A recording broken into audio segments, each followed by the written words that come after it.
Hello and welcome. Spring has officially begun, at least for me. I don't know for anyone else, but I think there's something new in the air. The spark is back, the energy is back, and we're ready to get into the spring mode. We're ready for summer, and to me, winter is over. So today's topic is how to create more and consume less. This topic has been on my mind for a while now because I feel like winter is a time for hibernation and spring is the time when we actually come out and start creating. We start blooming, just like the nature. We're such cyclical beings, especially as women. I've seen so many people having anxiety and depression just because they consume more than they create. We as people, we were never meant to consume so much. And right now we consume everywhere. When we sit on the toilet, when we have breakfast, when we're waiting for elevator, when we're waiting for a bus, we're consuming all the time. And we have no time or energy to create. And that is why a lot of times you might think that your life has no meaning to it because you're simply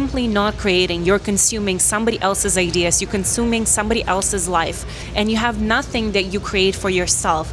And that's why you need to start creating. I recently heard this quote: humans are designed to create. And this is why you get depressed when all you do is consume. And that hit me so hard because really, when you spend your whole day doom scrolling, when you spend your whole day watching TV shows, all you do is consume somebody else's ideas, somebody else's lives, you start being depressed. You start thinking, oh, my life sucks. There's nothing going on in my life. But of course, there's nothing going on in your life because all you did was consume somebody else's life. You haven't been creating anything for yourself. Welcome back to my channel. My name is Alina and I help women step into their full feminine power. So let's dive right into it. So creation can be misinterpreted by a lot of people because oftentimes people think that creation means that you have to be creative, that you have to be an artist in some way. But creation has actually little to do with that. Creation is all about creating something that is original, that is yours, that is authentic. It's not about being perfect at it. It's not about selling it online. It's not about going viral. It's about doing something with your hands, doing something with your talents, with your skills. Before the age of internet, people used to create every single day. But now, because we have access to all of these things delivered to us, we don't need to create anymore. And that's where the issue lies. That is why a lot of people get depressed. Creation is more difficult because it requires authenticity. It requires you to be vulnerable, to maybe share your emotions. If you want to write a song or if you want to write a poem, you need to be vulnerable. You have to be open about your feelings. So creation requires that vulnerability, while consuming doesn't require that. Consuming is easy because you're just consuming other people's ideas and there's just no work in there. One of the biggest truths I learned is that life has a meaning when you create something. Life has no meaning when you consume. Meaning comes from making things, not watching things. That is the biggest difference between a life that has a meaning and a life that just feels boring. You know, you're not excited to wake up. All you need to do is to start creating. As I said earlier, creation doesn't mean that you have to be artistic or creative in any way. Creating could be as simple as growing a garden, planting some herbs in your yard. It could be writing poems. It could be writing songs. It could be dancing, creating choreographies. It could be painting, drawing. It could be anything that helps you express your emotions. It could be even starting a conversation with strangers. If you attach meaning to simple things, they become art. They become art. Even starting a conversation with somebody could be a creative outlet, could be a creation in some way. Creation is not some sort of hobby. Creation is a part of the human experience. Creation is what leaves you full. And on the other hand, consumption is what leaves you empty. You feel exhausted. You feel anxious after you spend 2-3 hours, maybe the whole day, just consuming other people's ideas and thoughts.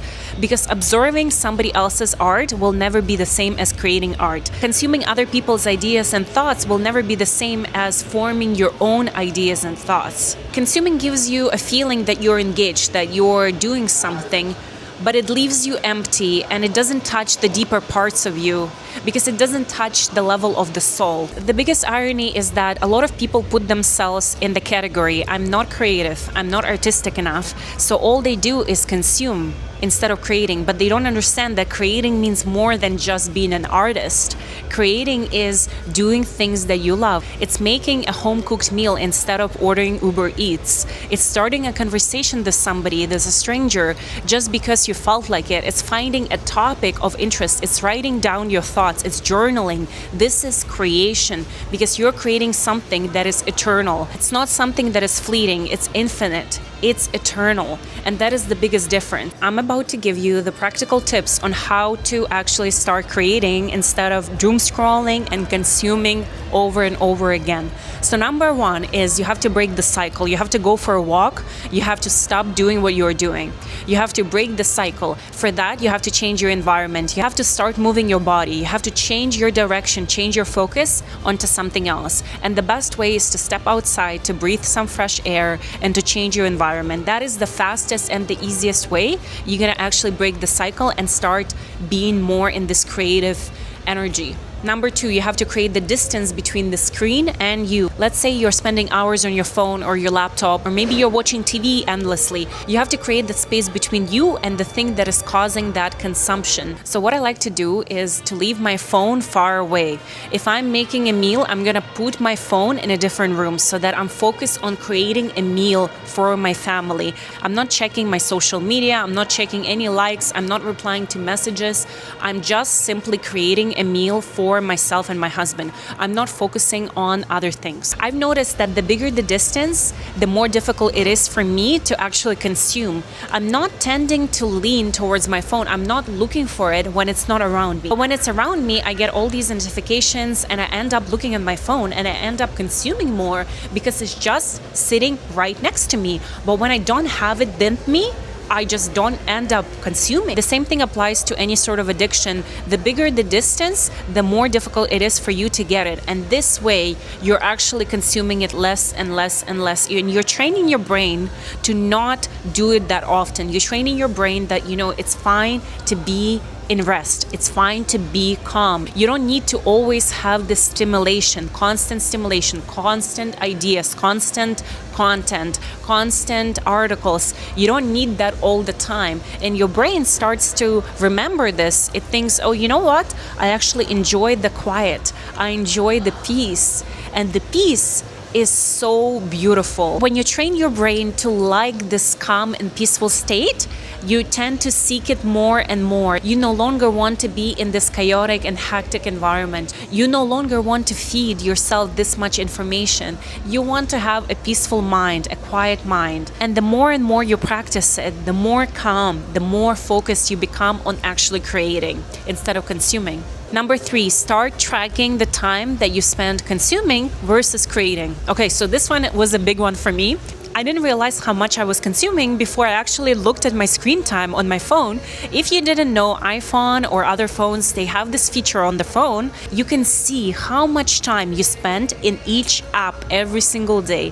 When I saw my consumption, I honestly freaked out. And of course, a lot of my work is online, so I have to be online, but not 100% of the time was spent me creating. And it freaked me out, to be honest, because I was like, wow, I'm wasting so much time just listening to other people's ideas instead of putting something out there that will make a difference in the lives of other people. I've noticed a very terrifying tendency. The more I consumed, the less happy I was at the end of the day. So I journal every night before bedtime. And when I looked at my consumption, the days that I was consuming the most were my worst days. For some reason, I had a lot of doubts or I had a lot of anxiety in that day. When I created more, I felt better. I felt like it was a great day. I did something great. I made a difference. I made an impact. And this really opened my eyes to how important it is to create more than consume, especially in this day and age where all you do is consume. All they want you is to consume. The marketers, the social media people, the TV people, everybody wants you to consume. But you have to be very intentional and deliberate about what exactly you consume and how much of it you consume. Too much of anything is bad. Too much of anything is not good for you. So when you start tracking, you can actually compare, okay, am I making progress? Am I creating more versus consuming? And this will help you really stay on track.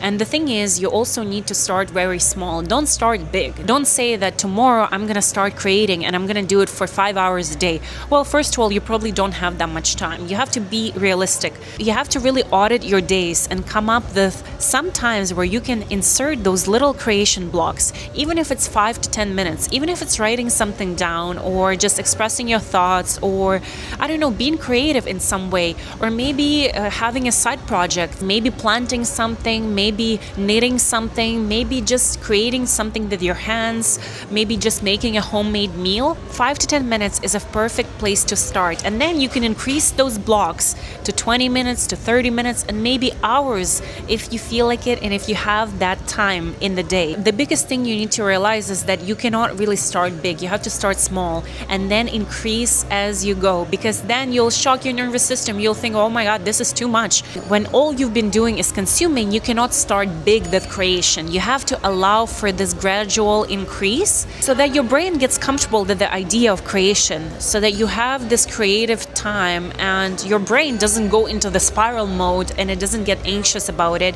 that you're actually relaxed and you enjoy what you do. And my last final practical tip is to ask yourself, before you start consuming anything, before you start doom scrolling, before you start watching a TV, ask yourself, have I created anything today? If the answer is no, then you're probably trying to escape your reality. You're trying to escape your life, and you have to redirect that energy into creation. Start doing something, write something, build something that is your own, instead of just consuming somebody else's life. I really believe that creation is an essential part of the human experience, and the more we create, the more we're able to connect to our deeper sense of self, to our authentic self. The more we create, the more in touch we are with our spirit, with our soul, the more we feel alive. This whole topic about creation is not really about being productive or about being busy. It's all about being alive. It's all about feeling like you mean something, that what you do means something in your life. It's all about having a meaning in your life. It's all about having a deeper sense of life. It's about being more in touch with yourself. There's so much power in expressing something that is authentically yours. Your ideas, your thoughts, your art. Your life becomes so much more meaningful when you stop asking, what are other people doing? And start asking yourself, what am I creating in my life? Thank you so much for watching my video, and if this resonated with you, please leave a comment and subscribe, because I really hope to have a conversation with you and see you again in my new videos.